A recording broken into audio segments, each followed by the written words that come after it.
morning, Washington. Thank you so much for having me here and getting me out of that humid hellhole right now that is Minnesota. Anytime we have a state fair, you know, we have to have high humidity, we have to have lots of high heat, and we also have to have torrential downpours that come out of nowhere. So, greetings from the state of our next vice president. So I'm here with you today to look really at single payer or Medicare for all through the lens of labor and trade unionists. But let me ask first, are there any trade unionists, anybody in the room who is currently in a union or retired from a union? So we're kind of almost at half and half. Awesome, that's wonderful.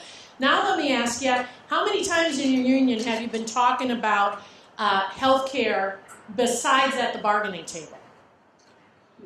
Talking about it away from the bargaining table, talking about it as a big fix, and understand it, that's good, because not a lot of unions are, right? That's kind of why I'm here and why the labor campaign for single payer actually exists.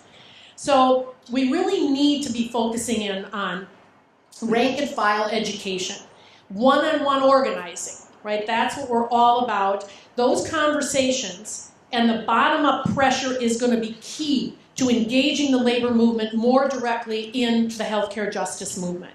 So I'm going to provide a portion of my presentation because I'm going to treat you all like you are in a labor union, right? So that you can kind of get a grasp on what's the labor movement experiencing and thinking and why talking to them about this issue is so important.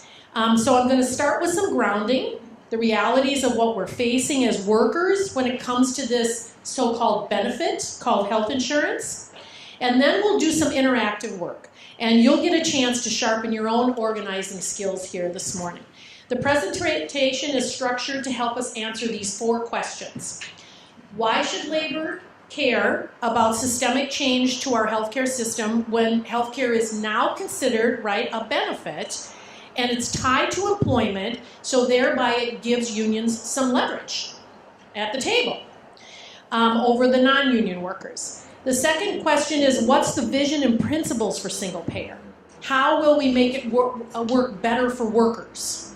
Why should workers want to see us move to a single payer system? Should we implement a single payer system at the state or at the federal level? Right? Different perspectives on that as well. And then finally, how do we in the labor movement talk to each other about this issue? Or if you're not in the labor movement, how do you talk to somebody who is in the labor movement to bring them into this movement? So that's how I've structured this presentation here this morning. Hopefully I'll hit this the right way. So let's just start with question 1 about why should labor, care about this system, right? Why should they want to change the system as a whole? Well, here's a visual of our current system, right? And no matter how good of a contract that you have when it comes to your health and welfare benefits, this is still the system that you're stuck in and that you are dealing with, right? It's a convoluted mess. And all of those connections within this mess affect us all because they add costs and they create barriers to care. How could such a system be good for workers and the working class? When organizing labor support for the campaign to win single payer, it's really important to emphasize this system and how it's harming workers. We do not need this complexity. We can move from this thing to this. A streamlined payment system that is publicly financed, privately delivered, and in doing so, workers can halt wage stagnation, which is a real thing for workers, right? That has been happening for decades. That has been caused by trying to fund a system that has no rhyme or reason as to how it's financed. Now we have to admit something. There's a union advantage when it comes to health care and health insurance. There's no question about that.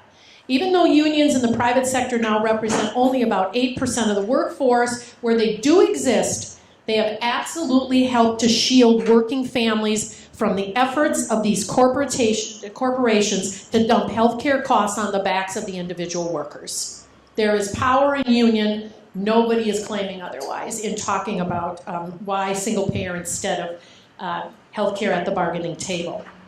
But even though labor does it better and absolutely can get better access, we still remain with this as a big wedge. It's a wedge between employer and employee, but it's also a wedge between employees themselves, right?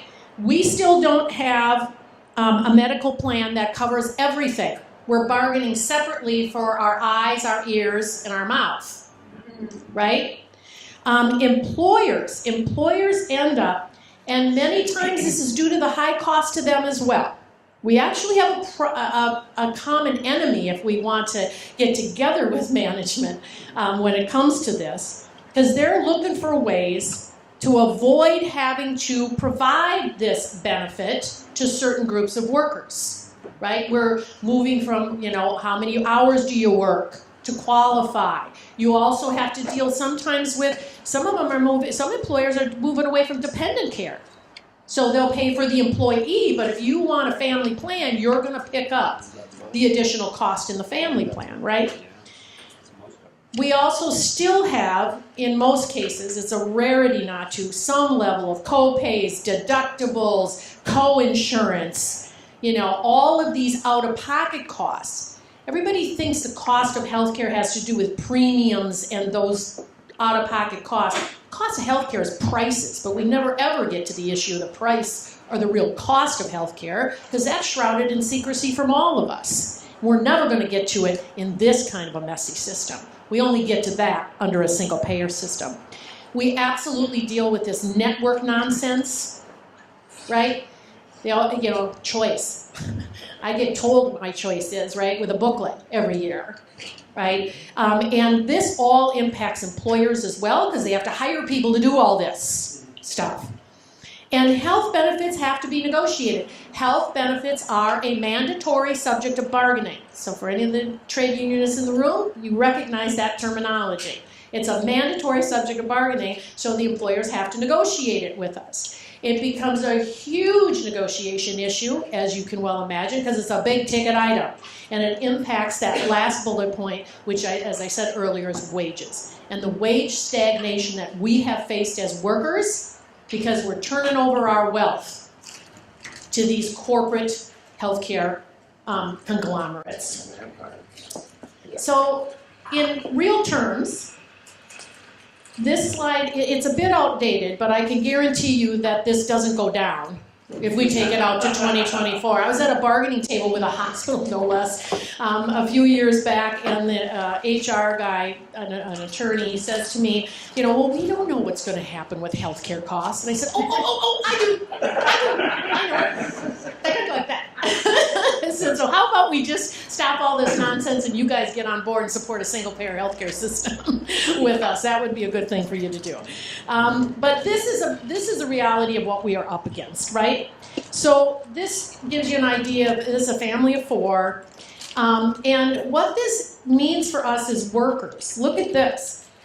Since 1999 to the 2017, premiums increased by 213%, right? 18 years. What has that meant for workers? They've seen a 242% increase in what they're paying towards that health insurance premium for that same exact time period. That results in this happening, where you have this, I call it kind of a crocodile alligator mouth, right? The orange line is actually the rise in family premium costs. And the dark blue is wages, increases in wages, and the light blue is inflation. That's unsustainable. It's unsustainable for us as an economy as a whole. It's unsustainable for employers, employees, families, and even for government. And then there's this. I don't think people realize this. That even though, folks who are in the employer-provided insurance, 200 million claims per year are denied, according to the Department of Labor. A Business Insider poll found that most Americans with employer-sponsored health care actually do support switching over to a Medicare for all type system, which completely undermines the right-wing narrative that the US public is somehow wedded to private insurance plans. That's simply not true. We have to get out there and have the conversation about what's the option, right? Because that's usually the issue, is people are like, well, what else? There isn't anything, and we don't know anything other than this. But we're all fighting this system somewhere down the line. So this is the other thing that happens. When the squeeze comes at the bargaining table, they end up conquering or dividing to conquer us. They pit us against each other as workers, whether it's retirees versus active, whether it's less senior versus more senior. They use it as a tool to have us fighting each other instead of focusing on where the fight should be, right? And when I said earlier that healthcare or health insurance is a mandatory subject of bargaining for active employees, it is a permissive subject of bargaining for retirees. That means there's no guarantee if the employer says, no, we're not interested in negotiating over retirees with you, there's nothing you can do about it. You can't strike over it, you can't, right? You can't, I mean, you can do pressure campaigns, obviously, but I'm saying they don't have to do it. They're not legally required to do it. So we just have to take this tool away from them that they use, like I said, to divide and conquer us. Well, pension benefits are generally vested for employees at a certain point. Health and welfare benefits for retirees are generally not vested.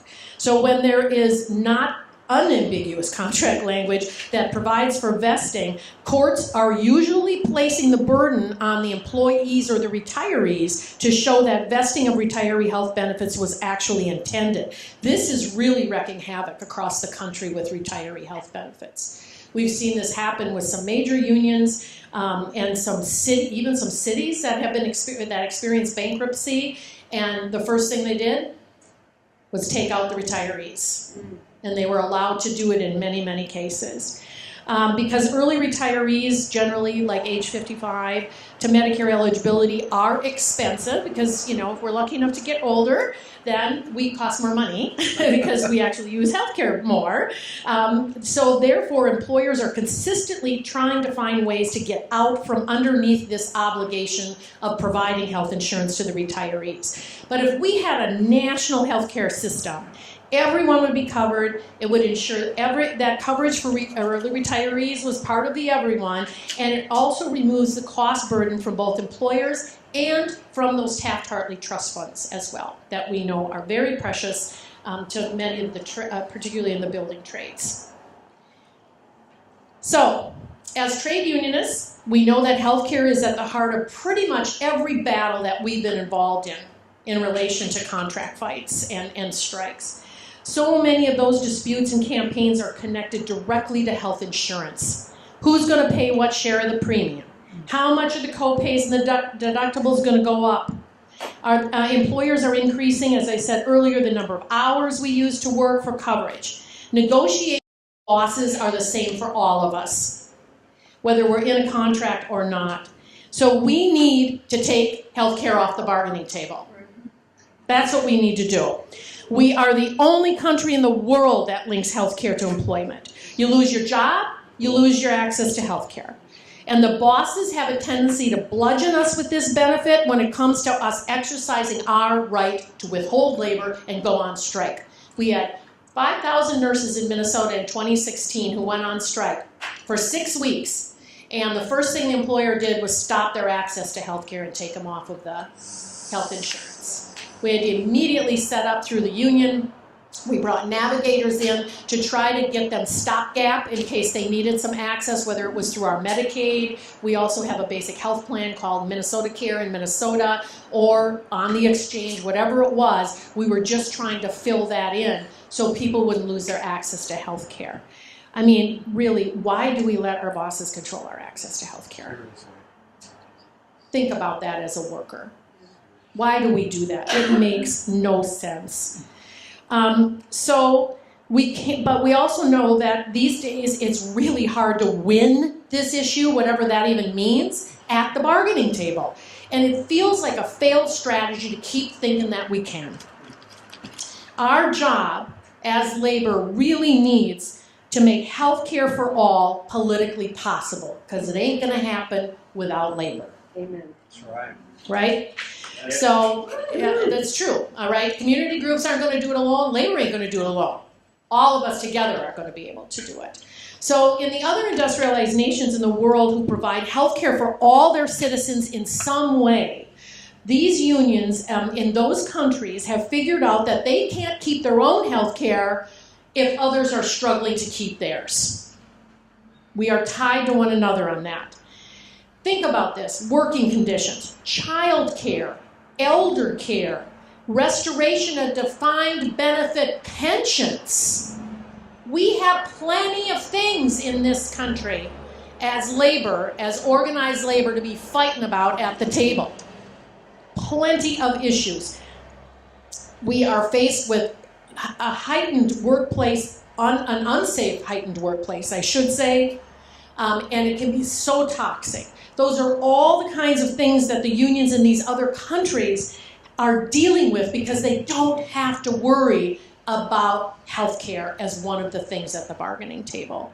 Medicare for all, I will argue, is in fact the greatest and ultimate act of solidarity amongst all of us, not just as labor, but as humans. So, what's the vision and the principles for a single-payer healthcare system? That's question number 2. Well, if you're in the labor movement, I pose the question, what model of insurance is compatible with your union values? An injury to one is an injury to all, right? That's one of our values, right? A rising tide, right, lifts all boats. How does health insurance fit into that model? Do we want health insurance or do we want health care? Are they different? Yeah. You bet they are. They are very different. So, I start with the basics. Let's begin here. What do we envision when we say we're working to achieve a single-payer healthcare system? What are some of the governing principles for such a system to come about and to exist? Well, I would say that first and foremost, it's a system that's grounded in well-being and public health. It's not grounded in profits and politics. We want medical decisions to be left in the hands of doctors and patients, not insurance companies and not government bureaucracies. Right? The whole it's socialized medicine thing. That's what we're talking about here. So it's real simple. We all know this as part of the movement. Everybody in, nobody out. The only qualifier is being a human being. That's it. Because that's how you protect public health. Nurses will tell you that.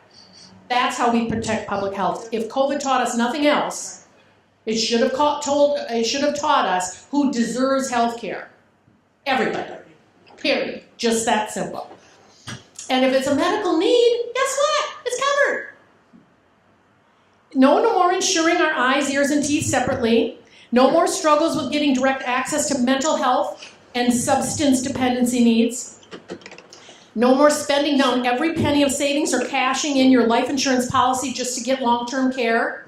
I bet a bunch of us have dealt with parents or whatever that we've had to deal with that issue. Those are all healthcare needs and they shouldn't be separate of the healthcare system.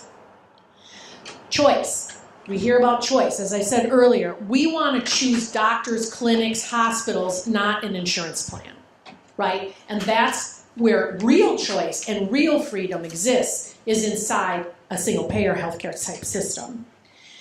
There's more than enough money in the current system.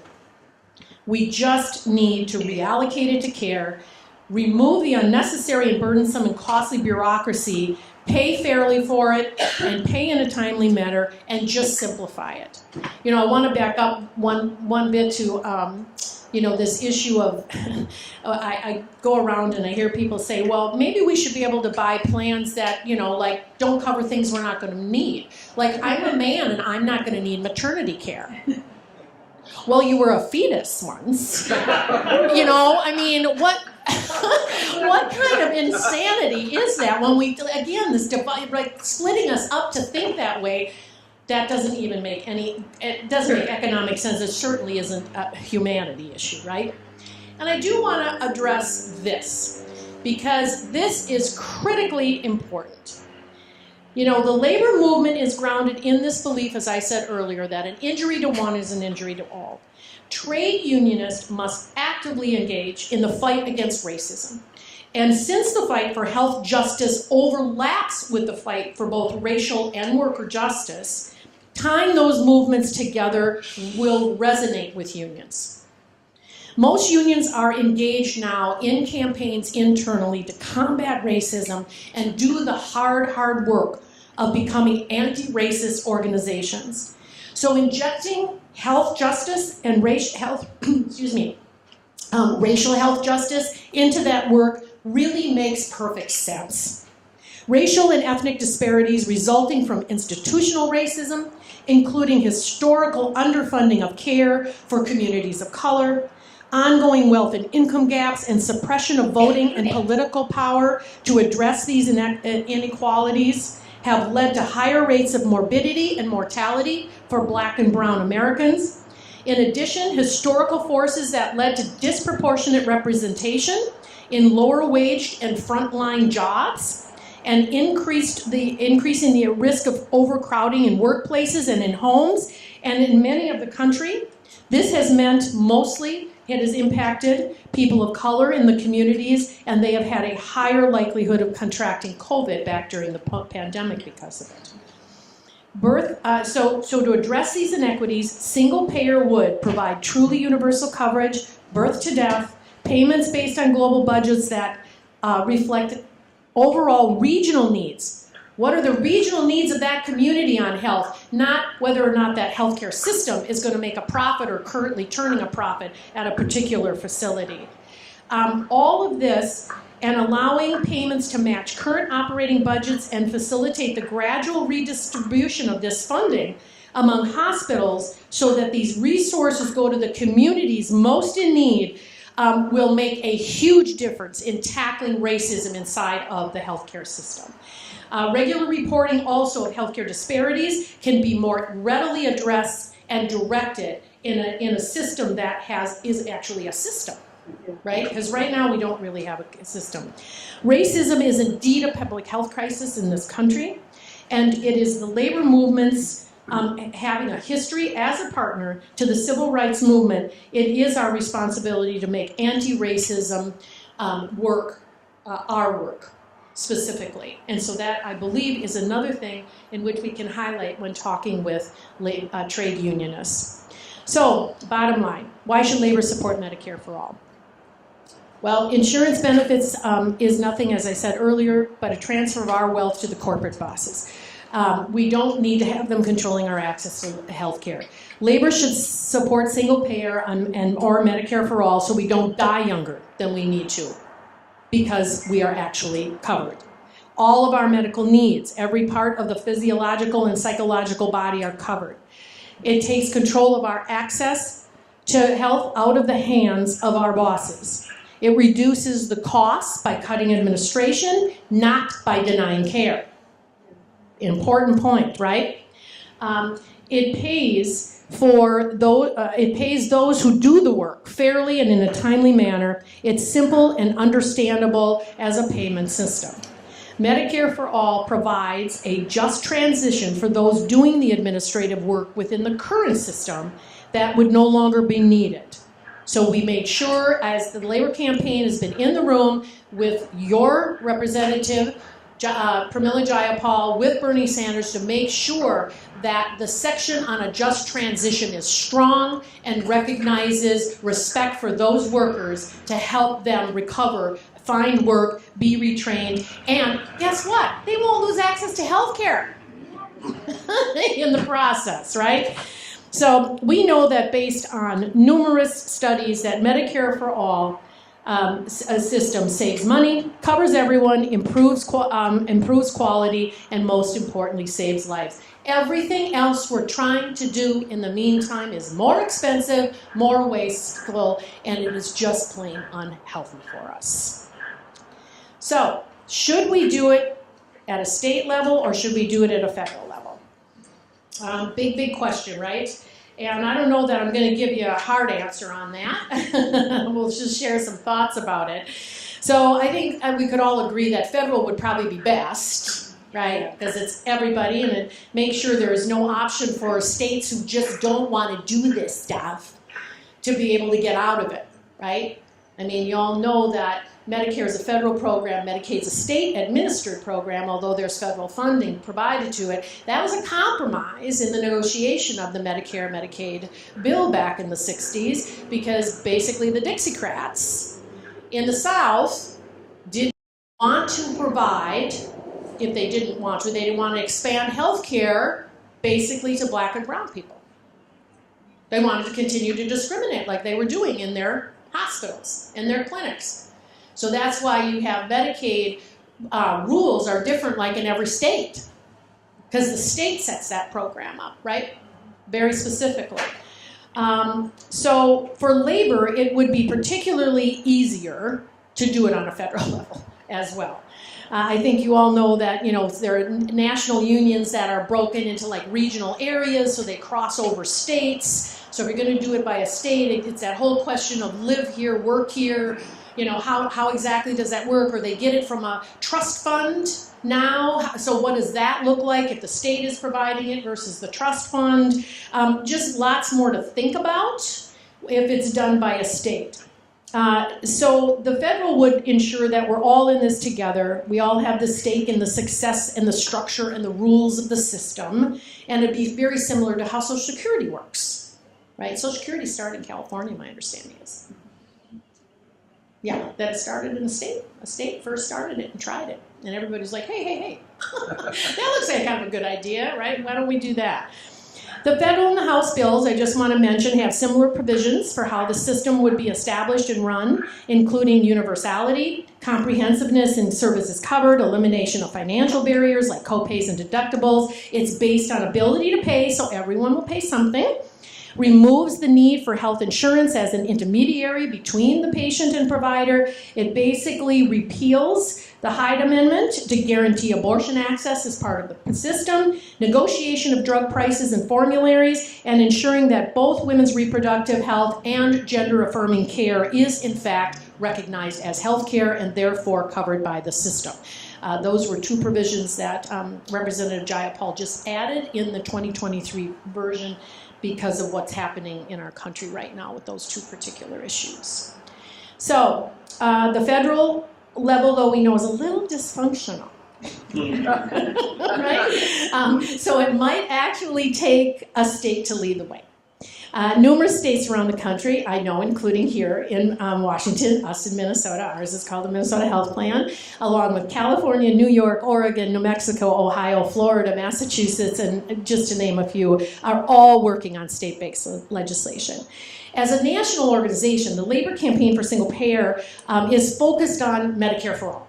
Right? We are engaged, we want to engage more and more unions in the healthcare justice movement. So we don't take positions on state bills, but hey, listen, if you can get it done at the state level, we're all for it. Our basic message when it comes to doing it at a state level is make sure labor's in the room. Make sure labor's in the room. They are stakeholders. They need to have their voices heard. You need to hear all of the pros, but also all of the cons from a labor perspective, and see if you can find common ground or those issues can be dealt with. And there may be a situation where they can't. And that's okay, but at least nobody from labor will be able to say, we didn't get talked to, we didn't get considered. Labor has to be in the room. You ignore them at your own peril if you're doing this at a state level. Those 10 suggestions there for doing state-based single payer are going to be addressed in a separate breakout this afternoon, so I'm not going to go through them, but they were developed by the Labor Campaign because, of course, we have a lot of trade unionists across the country that are working both on the national and on the state level. So regardless, really, of whether or not your union is engaged in the state or the federal legislative efforts on this, we want to acknowledge that we're not getting there necessarily anytime really soon. I'm sorry to say that, but it doesn't seem we are. That doesn't mean we can't make inroads, because we have to build and rebuild the public health infrastructure in this country. They are in everything, you guys. Everything. Everything's privatized. We're working in Minnesota to deprivatize our Medicaid.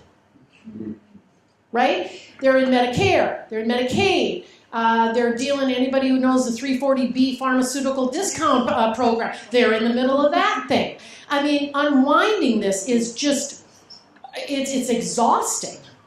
Because you hit a roadblock every place you can think of because they're in the middle of it. But, and Alex Lawson said this, and he's brilliant, and I just think he's one of my heroes. And he said, you know, Joe Biden doesn't support Medicare for all, but he's probably the president that brought us the furthest down the path towards it. Because Joe Biden was willing, under Build Back Better, to decrease the eligibility age from 65 to 60. He was willing to expand the benefits to include hearing, dental. I don't think it was all three, it was two of the three, I just don't remember which two they are, but to expand those benefits. He has been working with us behind the scenes on sort of taking on Medicare Advantage and how they are depleting and stealing from our Medicare fund, right? So there is still work to do, but I'm telling you, setting up that infrastructure is critical. But as we get these proposed sort of stepping stone pieces of legislation, the Labor campaign recommends you use this as a criteria for determining, is this moving us closer to the gold star? Or is this further embedding the private, industry and giving them more and more money and thereby giving them more power? Because for the good things that were done in the Affordable Care Act in relation to some of the regulatory changes that needed to happen on insurance reform, like this pre-existing condition silliness and and lifetime maximum, and expanding Medicaid, very, very important. It also ended up, it didn't do anything on cost control, right? And it ended up being a little bit of a gift to the industry. I mean, the industry wrote the bill. Liz Fowler literally came out of Anthem, or one of the big ones, to go on to Max Baucus' staff to help write the bill, and then she went back into the insurance industry right after it passed, right? So when we give them more money, and they're up to about 60 to 65% of their entire revenue base is public dollars now. We've almost got a single-payer system. We're just, it's just not helping us. I'm from the home of United Health Group. We've done 2 sit-ins, 2 protests over there, and because their denial rates are so high, and they are practically the single-payer system in this country right now. They employ more physicians than any single solitary healthcare system or hospital system in the country. More of them work for United Health. And I don't think those docs are happy about that, by the way. I want to be clear about that. This is the gobbling up and the consolidation and the merger craziness. So ask these questions when somebody says, we've got a great healthcare reform bill. We want you guys to support it. Does it strengthen the social insurance model? Or is it just more of the same? You all have heard value-based payments and incentivized quality and ACOs and PPOs and HMOs, and I say EIEIOs. None of those things are real. None of them work. And there is a lot of data to prove they don't work. Why do we keep trying to tweak based on HMO 1.0 when they haven't even proven to us that 1.0 has controlled costs, improved quality, or decreased disparities? They've done none of those things, right? So does it help to decommodify healthcare? We don't buy health. I often say I don't decide to have a heart attack one day because, the local hospital has a discount on bypass surgery. That isn't how health works, right? I'm not a diabetic. Insulin could cost $0, and I wouldn't go get it, right? Supply and demand. But my 2 friends from high school who are type 1s, who've got the patch and the pump and the everything, and constantly measuring, they'll pay anything because it's life or death for them. Supply and demand doesn't work like it does for let's buy a car, let's buy a house. You don't buy health. It doesn't work that way. We got to decommodify it. Does it move us closer to Medicare for all? Again, is it on that pathway? Because we can do some things on the pathway, like deprivatize our Medicaid programs in the states, get those privatizers, they say the money changers, out of the temple. We don't need them. They're adding costs, they're adding barriers, we don't need them. Does it help us build power? Does it bring new allies into our fight? That's an important thing for us. I don't think we think about enough. Who can we be reaching out to? In Minnesota, one of the really good things we just passed, so I told you all we have this little program called Minnesota Care. We created it in the 90s to really take care of people as they were coming off of Medicaid, but they didn't have, back again, 90s, so pre-ACA, they didn't have access to employer-provided health care, so they were buying on the open market, basically. Well, this caught them from, back then I think it was 124% of federal poverty level, up to 275% of federal poverty level, and the state heavily subsidized to help them buy access to health care. And it's a really good plan. It's a platinum plan, I guess you would call it. It makes me nuts that we equate each other with precious metals and what your worth is, I guess. But anyways, it's like a 94% actuarial plan, meaning it's very little out of pocket for the individual, right? This is a good thing. Well, when the Affordable Care Act came into play, we had to change that to call it a basic health program. We had to lower it down to 200% at federal poverty level. But it's still, and it's been privatized, just like Medicaid. So we're working on dealing with that as well. But one of the things in conversation with particularly the Latinx community, and in dealing with undocumented families, friends, and neighbors who can't access through Medicaid or Medicare, we were able to expand Minnesota Care now to those families. We brought new allies in by being able to take a state-based program and actually using it to expand coverage, again, to impact public health. And then finally, does it help to weaken and divide the medical industrial complex and their allies?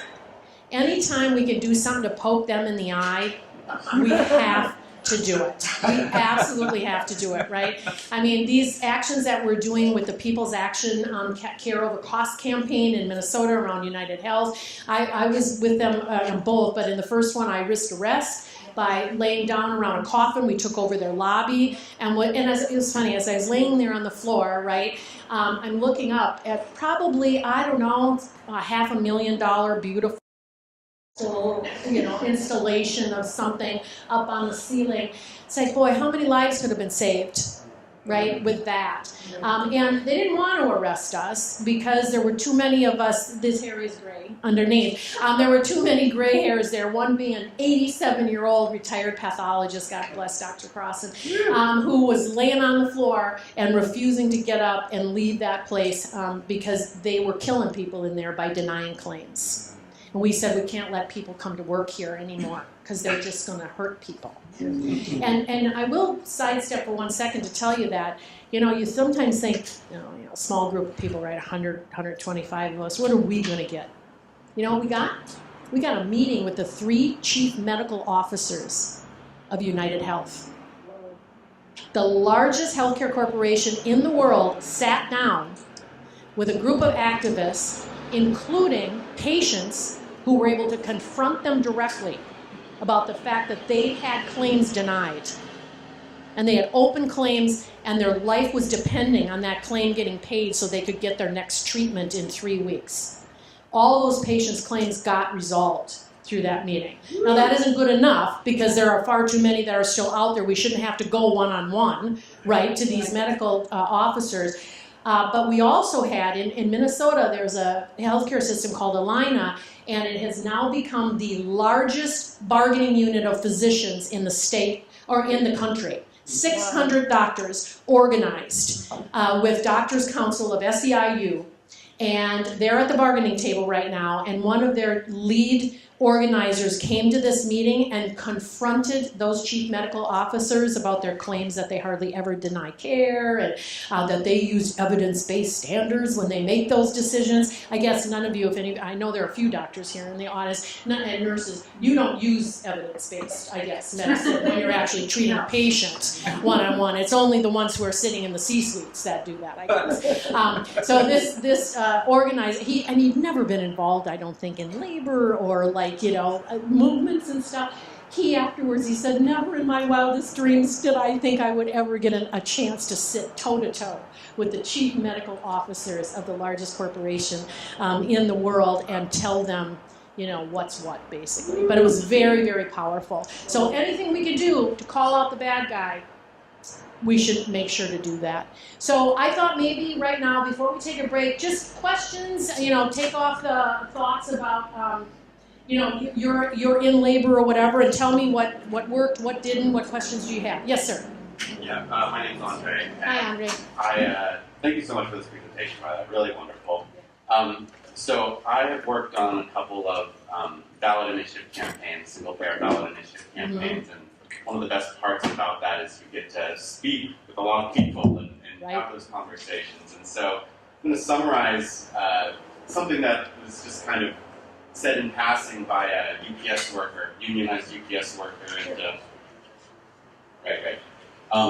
So this worker was kind of open to single payer, but a little skeptical. And one thing he said was, well, I believe that we receive very good health care, and part of the reason for that is because effectively by bargaining for an active workforce, they are able to get a pretty good deal because we're all healthy, we don't have super high medical needs, and we know that, right around when they retire, they're going to be moved into the Medicare system. And so I guess my question is, do you see that as a significant barrier to labor support where maybe they're in this kind of sweet spot where they're able to cover their workforce for kind of cheaper because they're not covering the people with the highest medical needs? Yeah, absolutely. I mean, it's sort of a core issue inside of labor, particularly for some unions who either have, whether they get their health benefits through a Taft-Hartley Trust fund, or whether they do it like Unite here, particularly down in Vegas, right, in Nevada and stuff. They literally have like a healthcare system. I mean, they contract directly through the union and providers to get, they kind of cut the middleman out, right? That's not, unfortunately, the norm. And if you are at the bargaining table, anybody ever been at the bargaining table in the room? Some negotiators in here? Yeah. I think you all know what happens at that table, the fight that ensues there to be able to get and keep those good benefits. But regardless, it's not, I don't think there are a lot of cases anymore where a union member wouldn't actually pay less under single payer than they would even for what they've got with their negotiated benefits. There are a few still, and I have to recognize them, I would say public sector maybe, even more so than private sector. Teachers have been, the education unions have done a pretty good job in some cases, but that's public tax dollars. So they're up against it because there's only so much that a school district, gets in funding, and what portion of that budget is being spent on this versus going into either wages or the classroom itself. Because in many cases, right, education workers want to see that go back to the students as well.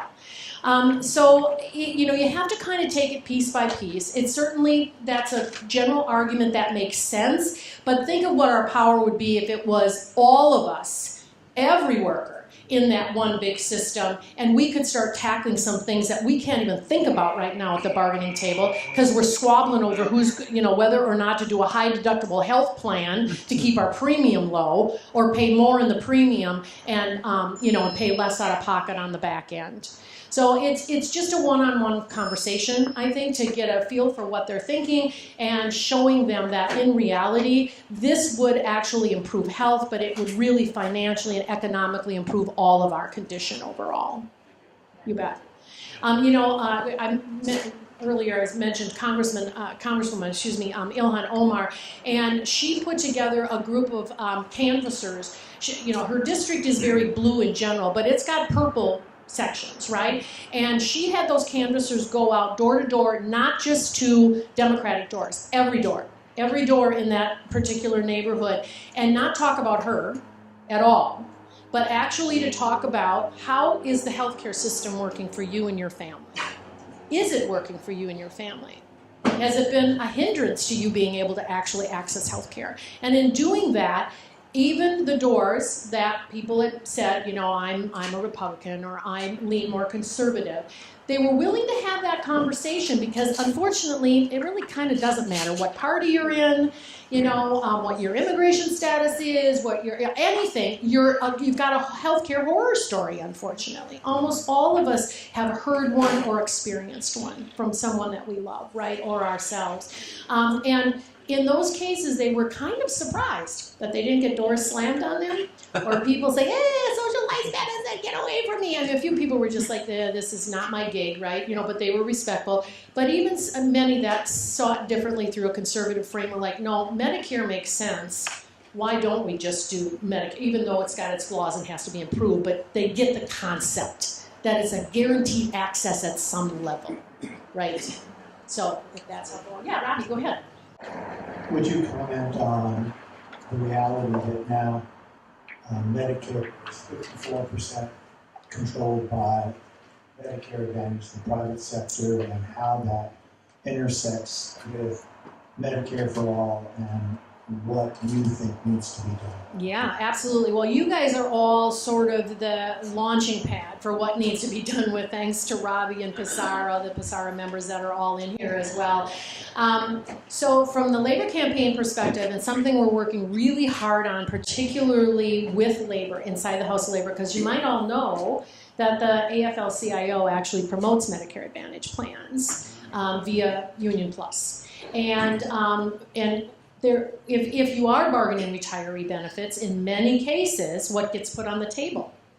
Medicare Advantage, because Medicare Advantage is cheaper, meaning the premium looks cheaper. And by the way, I don't call them Medicare Advantage plans anymore. I call them corporate Advantage plans because they aren't Medicare and they aren't an Advantage. And not when it comes right down to it, right? So, but we have to think about this strategically, which is why I so appreciate Pissarra stepping up with the idea of leveling the playing field.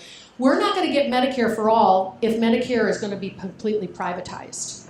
Right. And that's the path we're on, right? That's not good for patients, it's not good for providers, and it's clearly not good for the government because they're spending way more money inside of those privatized plans than they are in traditional Medicare.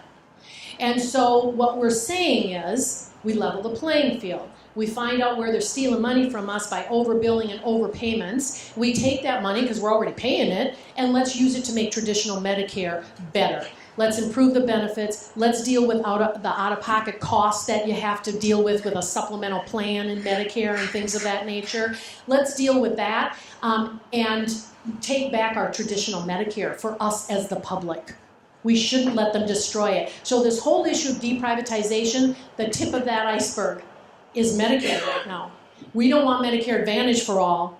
We want Medicare for all. That's right? But it's an improved and expanded Medicare. So when I talked about these stepping stones, these are things that are leading us on a pathway to what we hope to be Medicare for all. Right now, our fight is to protect and save traditional Medicare, improve it, and I do think that we are also trying to reach out to the Harris-Walz campaign to have that conversation with them because we think that this is a winning issue to protect and to save Medicare for all of us. I remember back when we were doing the ACA thing back in 2008 or 9, 10, right? And they did the town hall meetings and the birth of the Tea Party, right, came about, and we were doing a forum. I lived in California at the time, in Stockton, in the Central Valley, Cesar Chavez territory,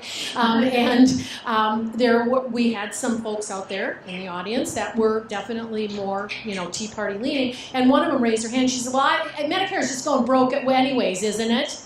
And I said, "Are you worried about that?" And she's probably in her 50s, and she goes, "Well, yeah." I said, "Why?" She said, "Well, I want it. when I get 65." And I said, "Ding, ding, ding." See, that's all we're talking about, that everybody gets it. Why do you have to wait to 65 to get it? If you look at the national bills, they have a whole section on transition. Because if they passed it today, we would not have Medicare for all or cards tomorrow in our pockets. It's going to take a while. Guess what? What are we waiting for? Why do we have to wait to pass the whole bill to transition? Let's start transitioning now. Because they do talk about lowering the age and then putting 0 to 18 in it, right? Because part of the issue, and you raised it, When you've got a pool of young, healthy people, oh, it doesn't seem like very much cost. Talk to employers that are smaller employers and don't have a big, huge workforce, and one of them had a premature baby. One of them was in a car accident. One of them got diagnosed with leukemia. All of a sudden, the insurance company will come back to the table and say, well, sorry, you're going to have a 25% increase in your premium because somebody used it. Right? Like it was supposed to be. We used to get that at the bargaining table all the time, and I would sit across from them and say, so can you please produce for me your profit margins and your profit schedules and everything? I want to see your profit and loss statement that you say that this group of paraeducators in a school district who are, paying $1,800 a month for an premium, they're literally working for nothing for the school district. It's strictly to cover their family with health insurance. You want to tell me that you have to raise a premium by 25% because one of them had a premature baby? Get the hell out of here, right? I mean, just drives you crazy when you have that kind of stuff. So that's what you end up with at the bargaining table when they say we got a young, healthy pool. Maybe today you do. Tomorrow it might be an entirely different story. But does that answer that, Robbie? Just tackling it from thinking about this as stepping stones by making Medicare better. God forbid we continue down this path. Far too many people are in privatized Medicare, and they are not happy with that. Many of them are struggling. Some are good. And if you're good, I'm glad for you, because I don't want you to have barriers. But far too many seniors and enrollees are telling us at the labor campaign, at the Reclaim Medicare table, where Robbie and I both sit, that they are constantly denied claims, prior authorizations. They find out something's out of network. They go into an ER and the doctor's out of network. But you're in a hospital that's in network.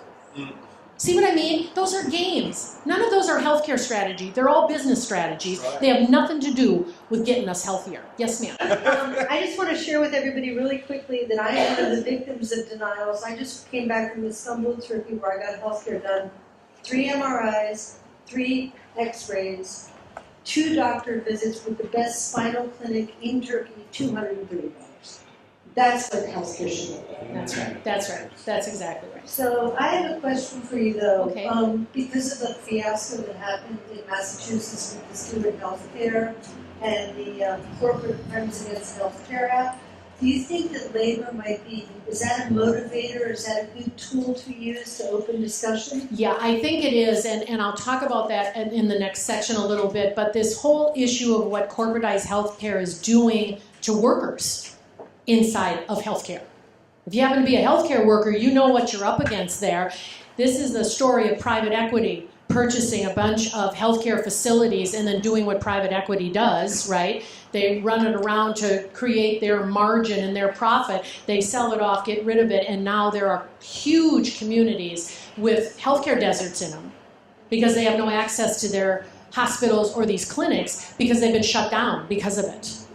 It's absolutely horrifying. And in this stepping stone stuff, one of the things I'll be talking, I know, to the Minnesota AFL-CIO about coming up with our next session next year is I'm meeting with our Attorney General, who's Keith Ellison. We're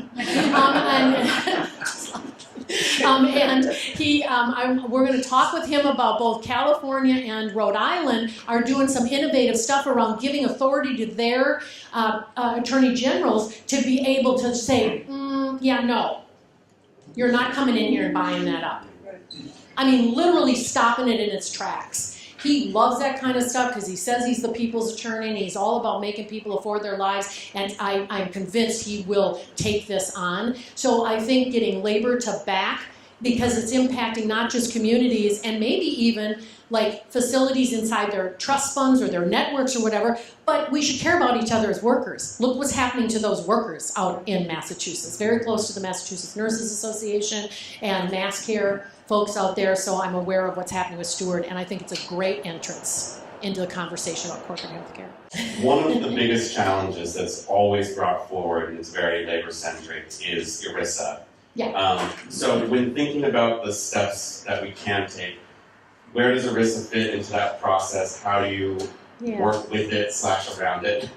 So in Minnesota, because we're running a bill too in Minnesota, right? And our author is Senator John Marty, and he's written a book called, what is it called, Healthcare, the Minnesota Health Plan. Anyways, Here's the thing about ERISA. It's a federal law, right? So you're not going to probably be able to like overturn it or just get a waiver from it. We would under SABUCA, under the State-Based Universal Health Care Act. But if we don't have that in place before we can move it in a state, right, we would have to get a waiver on that. So here's what I don't know that there's an easy answer, but here's what I want you to think about. If I don't care, a big corporation out here, what would it be, Starbucks or Boeing, whatever, right? If I'm like, hey, man, I want to provide my own because I can under ERISA, I guess that's fine. They can do it under a state base, but they're also going to pay the tax for the state-based system. They're not going to get out of that. Because the state-based system is going to be run like the federal system would. Instead of premiums, it's going to be through the tax system. You can still consider it premiums. Who cares if you write it to the Department of Human Services or if you write it to Blue Cross Blue Shield? As long as you're getting access to health care, that's the key, right? So why would you do that? It doesn't even make economic sense for these corporations. I mean, small businesses will jump on this in a New York minute. Won't even think about it. But these big corporate conglomerates, the question is, do you really want to continue your healthcare program when in fact you're going to be paying a tax for your workers to get it and you don't have to pay for your own? Why would you economically do that? And they still might do it. I don't know if I really don't know that on a state level that we can get around that and like force Boeing to, put them in there. But Boeing's unionized, right? So at the table, and we got contract language for this if you'd like it. We've got sample contract language. It is, you tell the employer, once this system kicks in, we're out of your system and we're in this state-based or federal system, right? And then get them to help fight for that system in the meantime. Because if we can get more and more employers in this fight, that really helps us as well. Right? So I don't know if that helps at all because ERISA is an issue. There's no question about it. There's not an easy answer from a state level, but SABUCA is the best answer, the State-Based Universal Health Care Act. On the other hand, just being economically sensible seems to be one argument you could at least try. But again, it's corporate power, so God only knows, right? So the last question about how do we talk to union members, whether we're in a union ourselves or not. The movement, if it needs anything, it needs more conversations, believe it or not, and not just with the choir, right? Because you all believe in this, that's why you're here. But we need more than we need billboards or TV ads or newspaper editorials, because we all know that we're not going to win Medicare for all until we have a powerful enough movement of real people that forces elected officials to do what we want them to do, right? We can't match our opposition's money, but we can match them on people power. We truly can.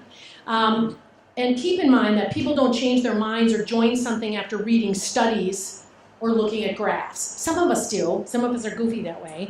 So it might excite some of you in the room, but the average American isn't going to be moved to a change that they've been conditioned to think of as government-controlled, right, healthcare or socialism just by looking at a chart.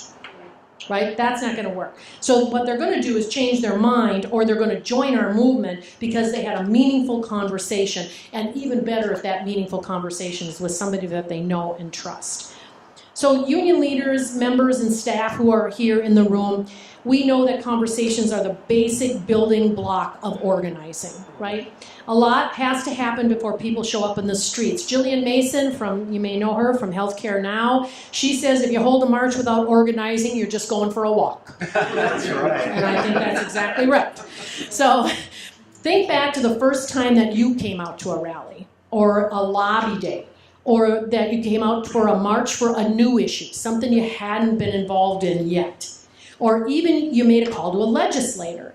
Did you do it because you just saw it on a Facebook post? Or was that Facebook post somebody you knew and trusted and thought, uh-oh, what's going on here, right? Or was it because you had a one-on-one conversation with a family member who said, I'm being harmed. Here's what I'm up against. I'm going to have to cash in retirement because I have cancer. And you're like, oh my God, this doesn't seem right. Those kinds of things are what really get us involved. You may not have known much about the issue until that one person reached out to you. It may have taken a number of asks before you agree to do something, but that's organizing, folks. Sometimes it's easy to forget that the very basic human parts of organizing is that people want to be invited. They want to be asked to do something. A lot of people in the labor movement, I don't know about all of you who are here from there, we would ask nurses, well, why didn't you get involved? Well, nobody asked, right? That's way too often the answer. We got to be asking. They want to feel part of something. They don't want to feel out of place. So before we can expect someone to become a Medicare for All diehard activist, we have to make sure that they know that they're wanted, that their story matters, and that they are already actually, even though they don't know it, experts at this broken healthcare system. So there are best practices for having an organizing conversation, right? The office. And they will work with anyone. So if you're used to one-on-one conversations from a labor organizing perspective, you'd be probably talking to a coworker about maybe a strike vote coming up, or maybe you're talking to a new worker in an unorganized facility and you're trying to get them to join the union, right? But if you're canvassing for a candidate or even an issue, you probably won't know the people that you're talking to, right? But those two things kind of have definitive ways in which to have those conversations. But how about these kinds of organic conversations? The grocery store, I don't know, you bump into somebody and they say something about, that they're struggling and it's due to medical debt or something. You would be surprised. Wear a button sometime and see how many people. I have the Mad as Hell Doctors one still. I should have worn it. The white ribbon that just says single payer now. That's all it says, and people will be like, "What? What is that?" And my answer is, no insurance companies in healthcare. What? Really? They get that right away, and that just sparks a conversation, right? You're sitting in the doctor's waiting room. There might be a conversation there to be had. So if you're like me, the third kind of conversation that I just talked about is really the most awkward. If you're out doing worksite visits or canvassing, the whole goal is to have meaningful conversations so you know pretty much what you're in for as you venture out there. But if you're in a grocery store or you see your neighbor who suddenly shares that they're choosing the store brand ice cream because they have medical debt, you might be caught off guard.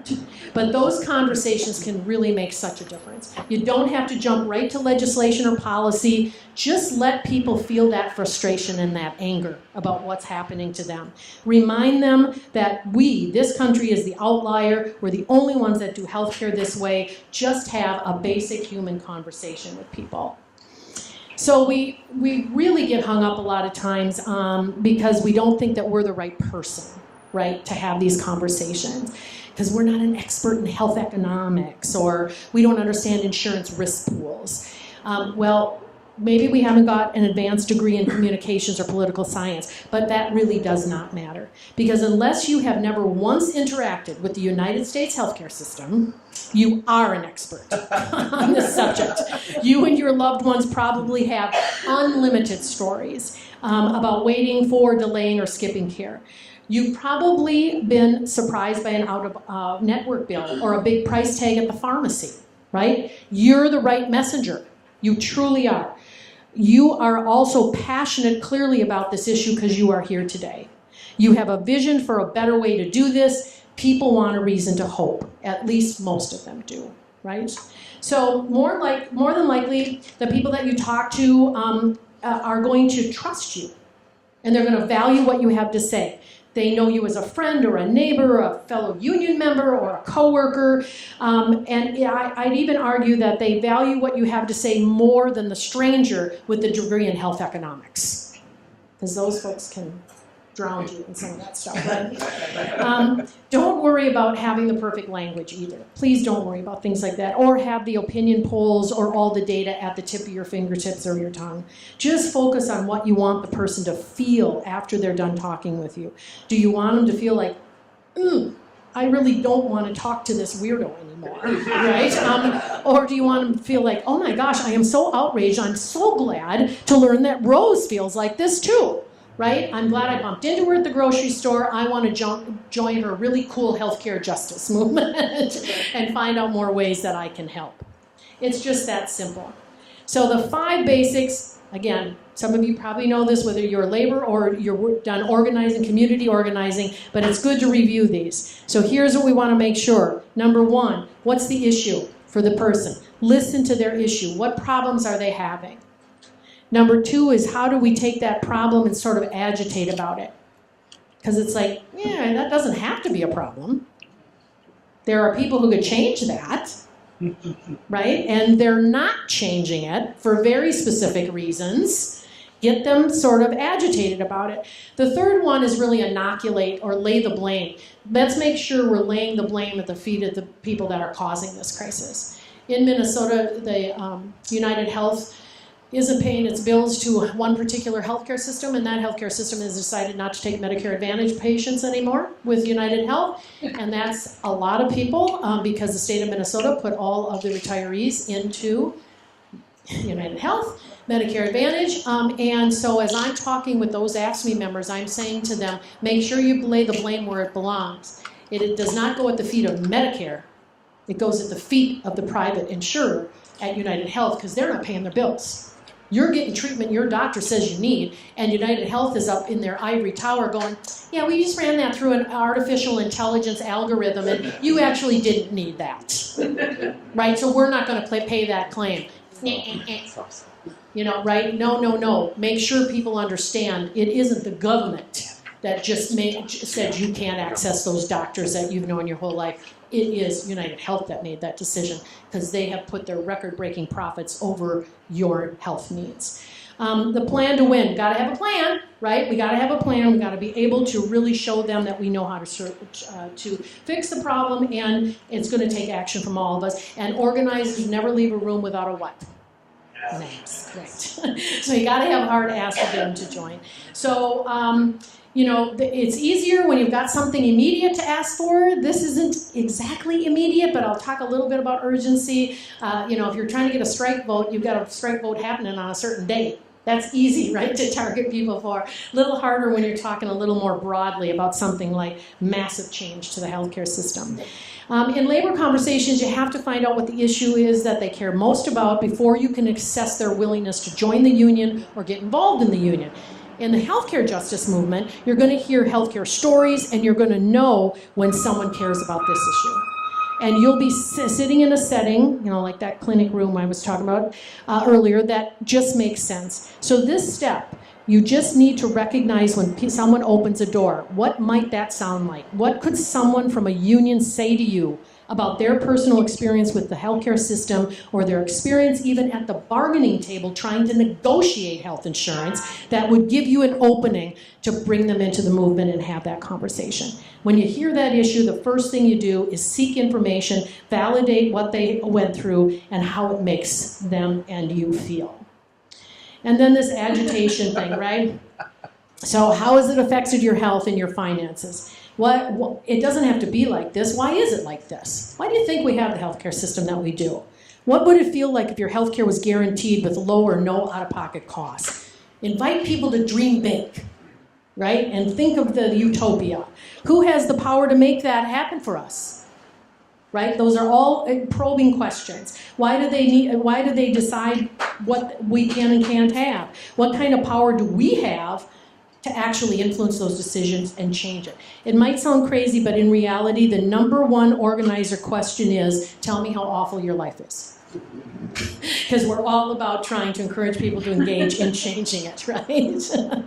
So laying the blame or inoculating, it induces a small amount of the disease to teach the body how to kill it. That's the basic idea of inoculation, right? So in organizing, it teaches the person you're talking to about the challenges that are ahead of us and how to fight them. In labor, we prepare people for what the boss is going to say. They're going to say, you don't need a union. We're all one big family here.